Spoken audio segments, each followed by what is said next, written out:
અમે હેડે છીએ પાણીયારી બુધડો કહું બધી જગ્યાએ જઈએ છે ને લાકડો બાકડો બધો ઉભો અને બધું કારણ કે પછી હળગાવવા માટે કરું તકલીફ પડશે.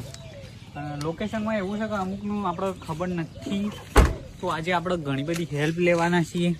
અને આજે આપણે જઈએ છીએ ને એમાં રોકાવાનું એ પ્લાનિંગ છે, નાઇટ રોકાવાનું, સ્ટે કરવાનું છે. કાલે પાછો ઘેર આવીશું. દોતા એરિયામાં સ્ટે કરવાનું છે અને કાલે સાંજે આપણે ઘેર આવીશું.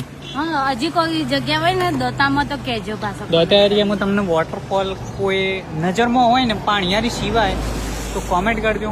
આપણે ટ્રાય કરીશું ત્યાં જવાનું, કારણ કે હાલ ફૂલ વરસાદ પડી રહ્યો છે અને મજા આવશે. યસ ગાઈસ, તો ચલો મળીએ. કોમેન્ટ કરજો ગાઈસ, વોટરફોલ જેટલા બી સારા સારા હોય દોતા એરિયામાં કોઈ સારી એવી જગ્યા તો કોમેન્ટ કરજો. હો ગાઈસ, એટલી હેલ્પ કરજો.